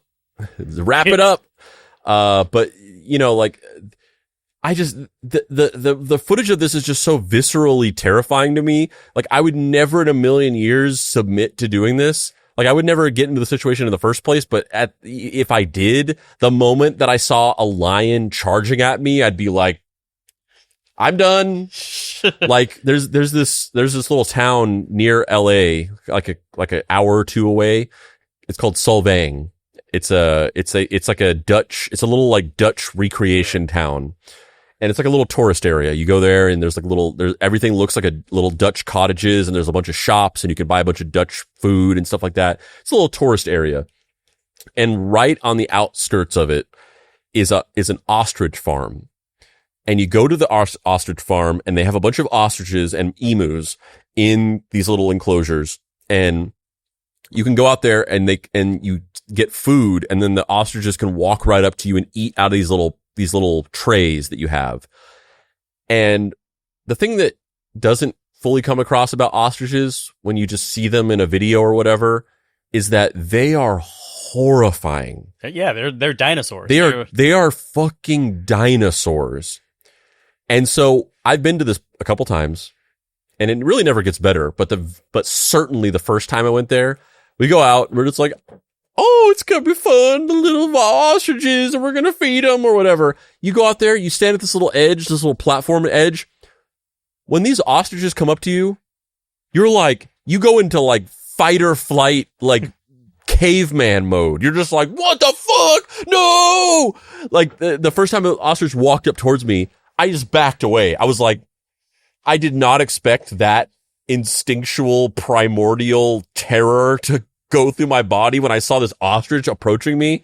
And then you have to like ease into it. And then you have to be like, okay, fine. No, I'm okay. And then you get up there and you hold the plate out and then the ostrich eats from it. But like those things are fucking terrifying, let alone you're on a compound with like 100 lions running at you. I'm done. No thanks. Well, you know what? Those ostriches also go into fight or flight mode, and they're flightless birds, motherfucker. Yeah, so they go full fight. It's full fight. Yeah, those things are terrifying. Yeah. I can't even imagine just being, and that's like you're out on a thing with like a fence where they can like, their heads can go over it, but they can't get out. So you have the safety of like, I can back away. Even then, like I can't imagine just being out on a fucking farm, basically. No, yeah. With a bunch of lions just running around. I have a cousin who's like a zookeeper in fucking Minneapolis or something. And one time my family went to visit and like she takes us like a behind the scenes tour of like all the exhibits. So we got to like go up close and we're behind the scenes of the lion actually. And she's like, okay, stand behind that line so that the lion can't get you. And so we all stand behind this line, like kind of not at the actual like exhibit, but like we're kind of where the lion goes to like hide when it wants to like get away from the light or whatever. And so the lion's back there. And it legitimately like pounces and like its arm does like kind of outreach past the bars they have. And even having that barrier, it's like, I'm gonna shit my pants. Yeah. Your cousin was a little bit smarter than the Roswell Zoo keepers. Yeah. Nobody told me that. Well, they told you it was safe. It was like, no, we have the pit. It's fine. And like, as long as the mountain lion doesn't jump, like, it's fine. They were wrong. They jumped. They were wrong, baby. In that scene, Melanie Griffith isn't yelling no. She's saying Noel, as John Marshall later explained in what seems like very poor planning on the team's part. We had safe words, and the safe word was Noel, my father's name. So Melanie's down there, and she's yelling, no, Noel, he didn't do shit. Both Tippi and Melanie would try to be in scenes with me because they knew I could stand up to Dad. But they also know I would make sure they wouldn't get hurt, which, I mean... There's a reason why, like, in BDSM communities, like, the safe word is, like, pineapple. It's something you can't confuse. Yeah, so you would never confuse it with something that you would just normally say in a situation, in a normal situation. Yeah, let alone your name being fucking Noel, when she might want to say, no, a lion's biting my face Which off. seems like she might just be acting in the scene. Yeah. Like, it's you're not enunciating that Noel. Yeah, it's specifically got to be a word that it makes it very clear that you're no longer acting. Yeah. Noel. Well, she's saying Noel, and my name's Noel, so that can't be it. You motherfucker, you asshole! Noel Marshall allegedly struck his son John during production, as he would often have to go up to his dad to convince him to make things a little safer. And he apparently frequently kept cameras rolling after anyone said the safe word, according to John. We grouped together as a family. Not that we thought Dad was really trying to kill us, but it really seemed like he was out for us for some reason. He figured we wouldn't die, and it would make a great shot. My God. Yeah, this guy's an asshole. What a dick. His entire family are just like sacrificial lambs for him to make this shitty movie that nobody cared about or watched. The lions are my children now, and if my children must feed, so be it. Yeah, you can really get a sense of that. I mean, he's an asshole no matter what, but you can really get a sense of this idea of like, he really thought that this was going to be his legacy. Yeah. And so he was willing to put people in danger, push past boundaries and limits, ignore safe words, and kind of betray safety procedures and protocols that he had established previously. Because in that moment, he's like, no, we got to get this shot. This is a great shot. We can't cancel this out by, just because you're being a little bit of a snowflake and you don't want to finish this thing and you're scared or whatever. You could tell he thought this was going to be his legacy, which makes it even more fucked up. Cause it's like, cause going back to what you were saying earlier of like, also, during the shooting of birds, it's pretty notorious that Alfred Hitchcock did a lot of things that kind of push boundaries, and he was believed to have been sort of like psychologically abusive towards Tippi Hedren in order to get a particular performance out of her. There are similar accusations against Stanley Kubrick towards Shelley Duvall when making The Shining, and not condoning those things at all. I mean, the one with Stanley Kubrick is a little bit more like Shelley Duvall says she that said that's later in an interview not that, true. Yeah. Like it seems like that one's slightly more of a conspiracy theory, and Shelley Duvall herself has said that she didn't ever feel abused on the set. But the one with Alfred Hitchcock and Tippi Hedren is a lot more substantiated, and like Melanie Griffith has said in interviews, like, fuck that guy, he's a piece of shit or whatever. But so not to say these things are good or should happen. Like I prefer people not to get abused or hurt over like a good movie being made.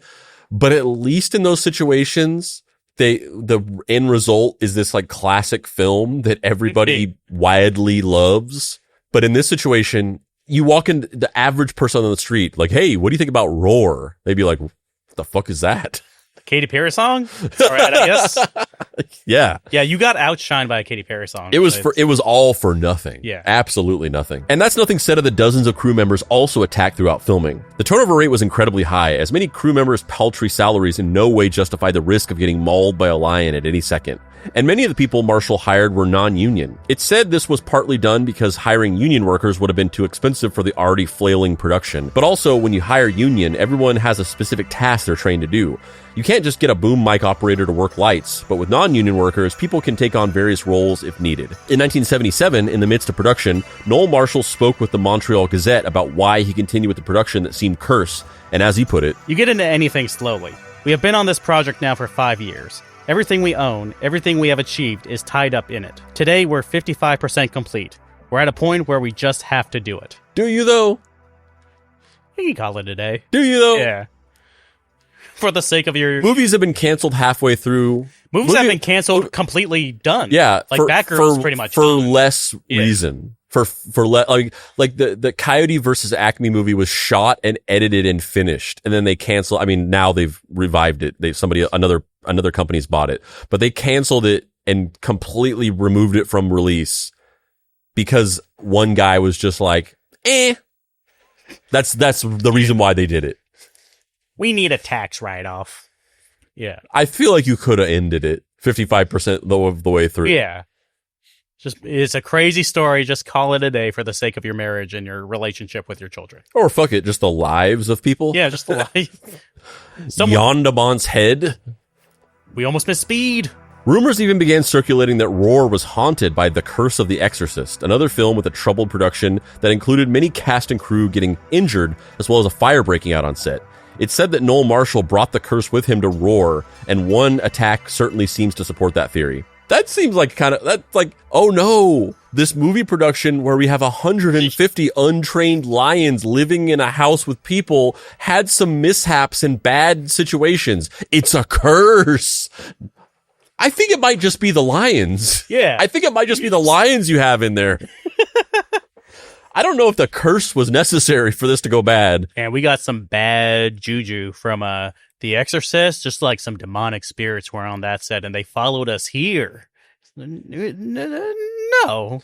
You have 150 lions. I think it was the lions. I think it was the entire Pokemon roster worth of lions you had. No, I'm pretty sure it's just cursed. We could have nailed this if it wasn't for that curse. That's some bizarre blame pivoting. It was a magical curse. Noel was no stranger to cat attacks this deep into production, but one almost resulted in him losing a leg. Now there's lions and tigers walking around by Noel, some cougars and leopards up on the balcony and the rafters above him. Sit down, you're okay. You're surrounded 360 degrees of nothing but cats. Leave him alone. Sit down. I mean, this is just horrifying. How could you do that? How could you keep doing this?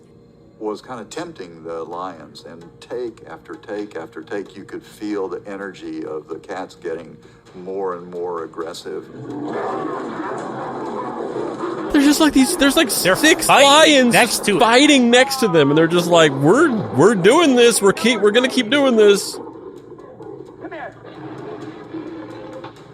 Yeah, they're sitting there. So he was really pushing his luck. This lion comes from down on the floor. Oh God! Comes up a couple steps. And this is when one of the lions decided. And it bears to be said that they're hanging out with these lions. They got like 6 lions. They're fighting or whatever. And also Noel Marshall is in 1970s short shorts with his just bare exposed leg. Anyone want a drumstick, lion? It just cut to the lion vision, and his leg just turns into a giant like chicken drumstick. It was time to kill Noel. And there we go. Gets Dad attacked. in the back of the leg and just, clamps into him and drags Yeah, lion him just off bit the his leg and stairs. pulled him back. Just pulled him down like. And his scream sounded like the Wilhelm scream. What if every Wilhelm scream is just the Noel Marshall scream from Roar? Like you would pull a mouse into a hole. And then Noel just cursing and screaming and shrieking as he got kind of dragged off out of the camera. No.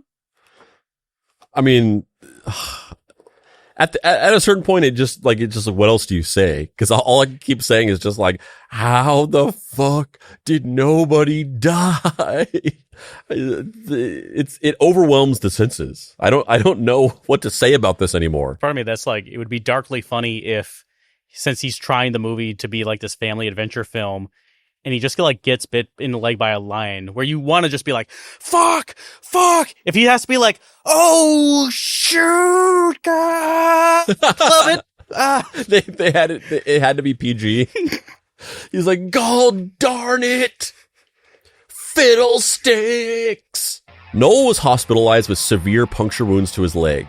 And while he was away, something even more devastating threatened to derail the entire production. In February of 1978, a flood broke out on the property.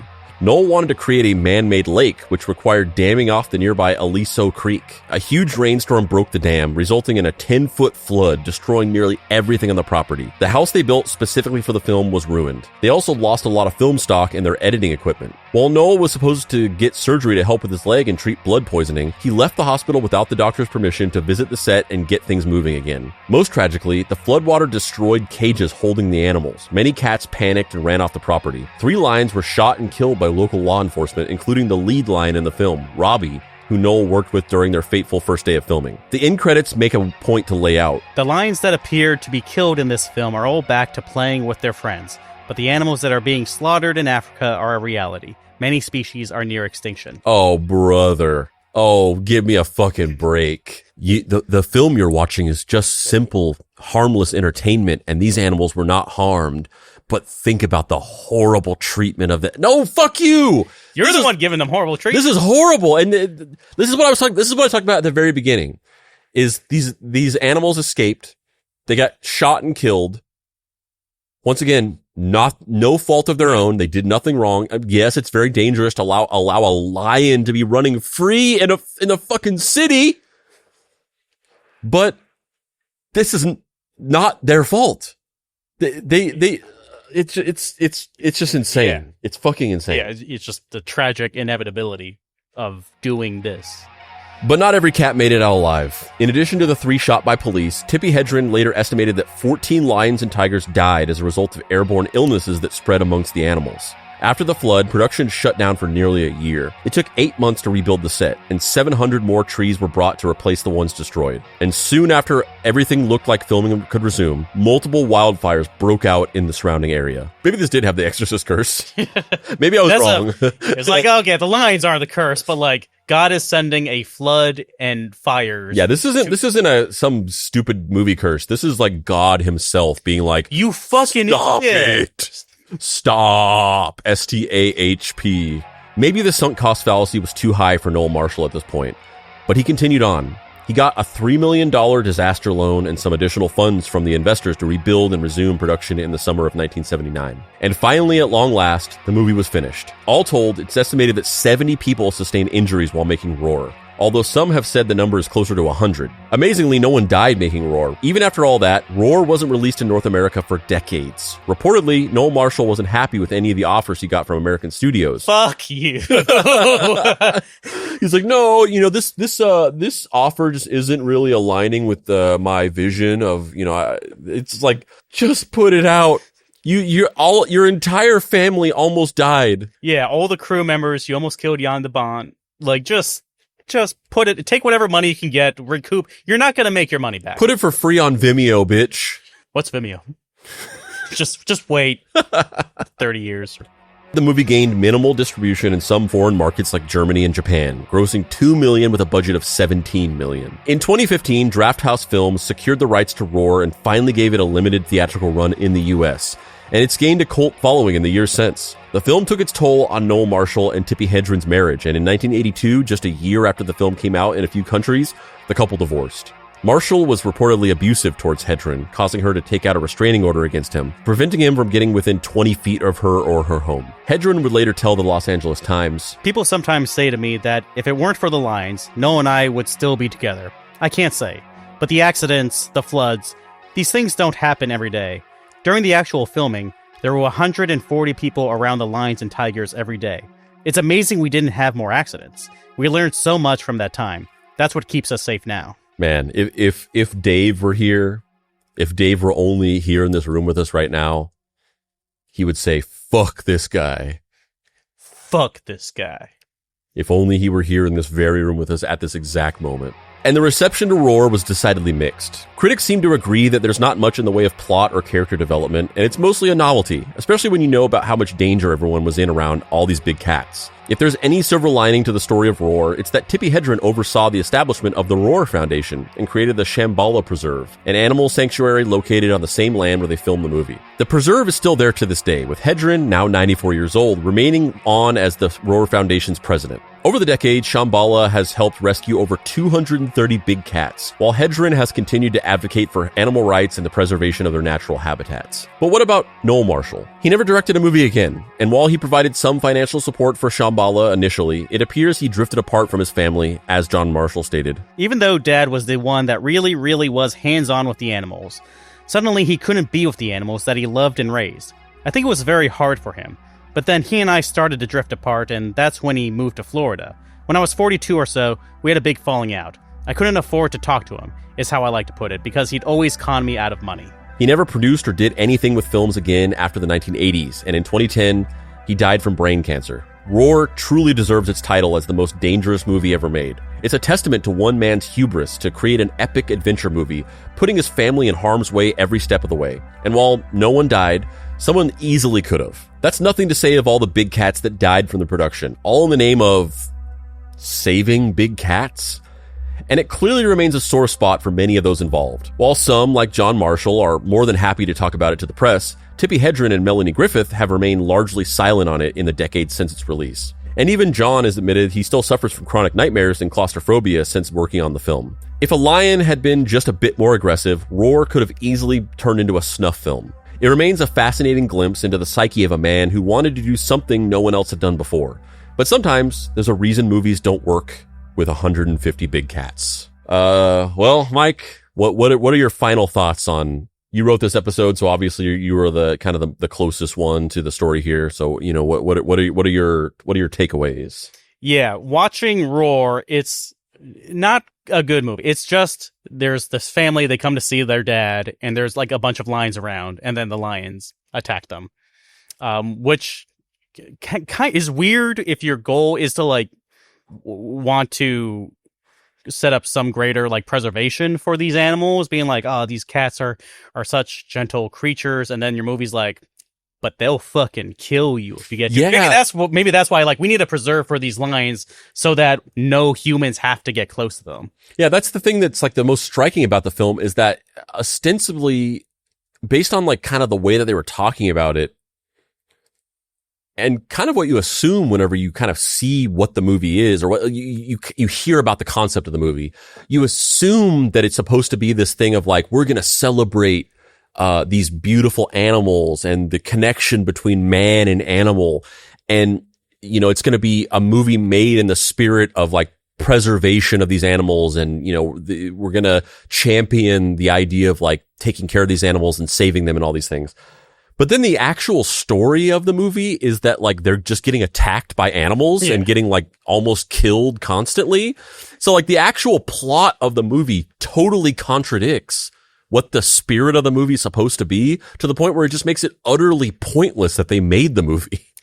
And there was one more thing I wanted to bring up, because as you mentioned earlier, you've done episodes about Siegfried and Roy and then the cat dancers. And now Noel Marshall kind of had a similar origin to those, where someone like encountered a big cat and then just became like obsessed with them. And I think lions are like cool. I like, I'll see them at a zoo. Like tigers are cool, but like, I'm not like that tiger is so majestic. I need one in my house with me. But this is clearly something that keeps happening over and over again with a certain type of person where they see this cat and are just like, I want that cat near me.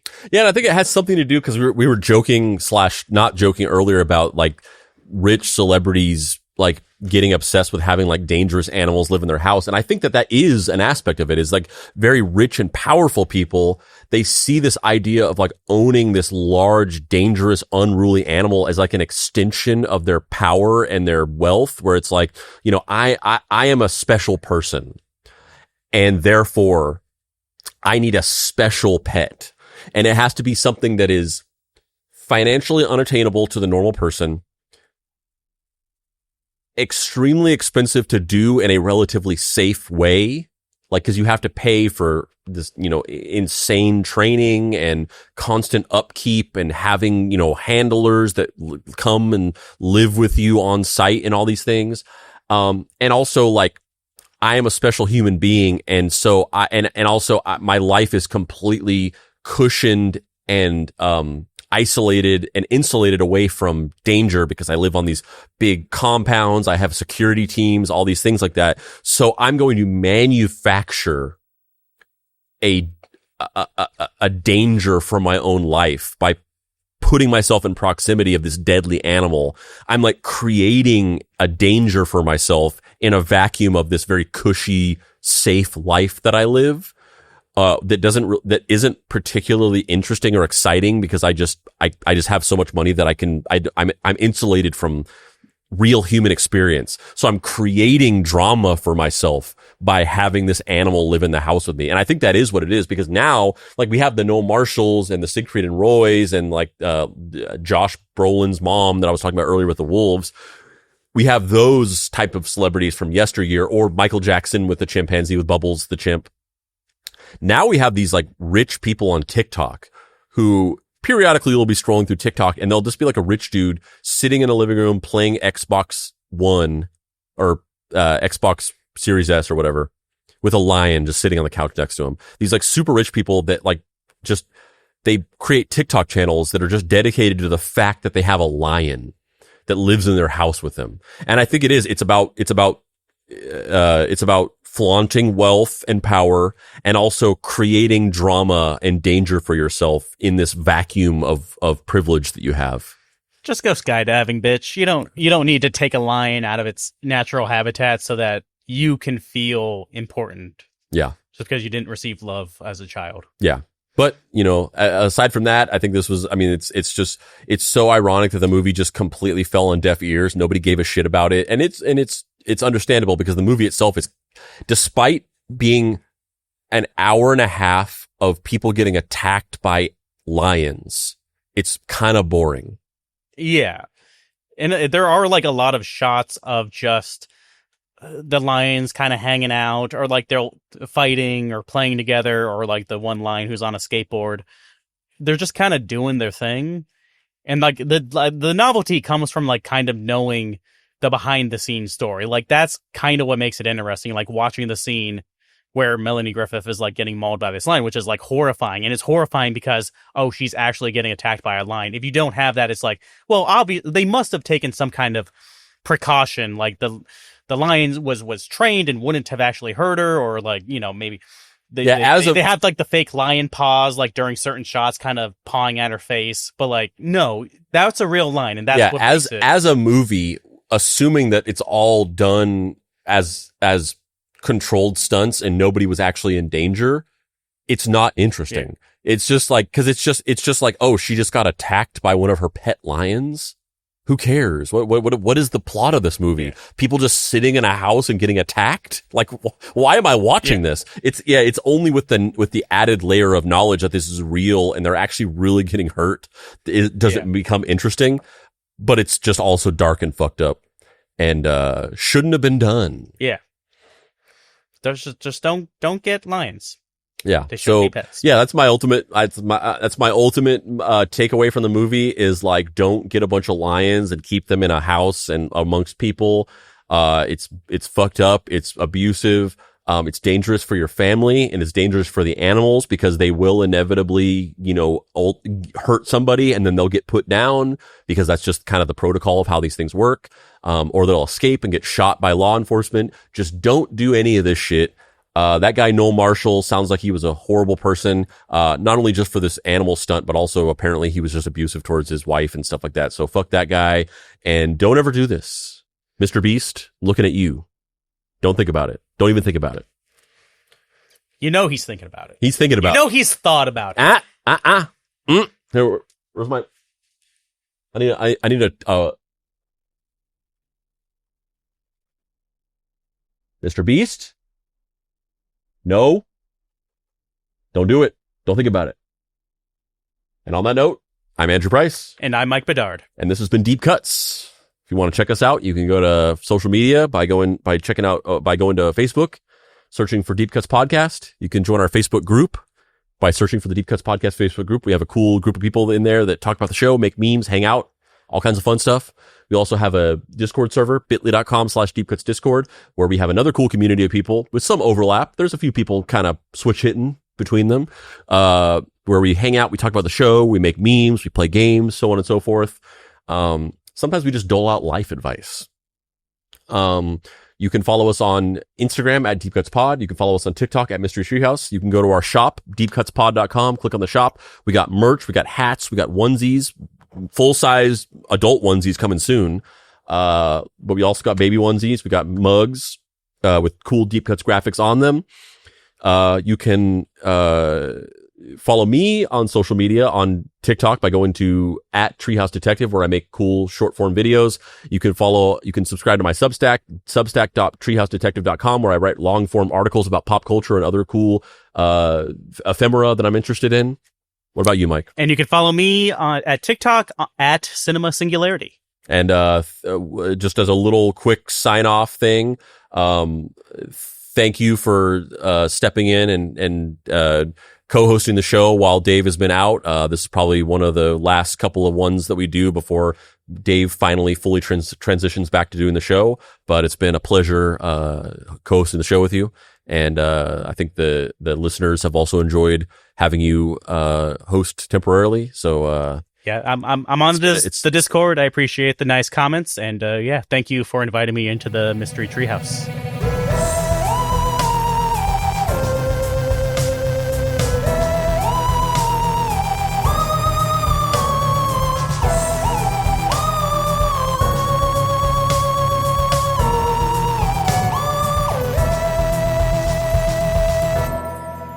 Deep Cuts is a production by Boy Genius Media. If you'd like to find this show and others like it, please visit boygeniusmedia.com or deepcutspod.com. If you want to join in on post-episode discussions, please join the Deep Cuts Podcast Facebook group. Finally, subscribe to our YouTube channel for additional video content. The incidental music for this episode was created by D. Catalano, whose music can be found at wekeepoddhours.bandcamp.com. This episode of Deep Cuts was written by Mike Bedard. If you'd be interested in writing for Deep Cuts, email andrew@boygeniusmedia.com.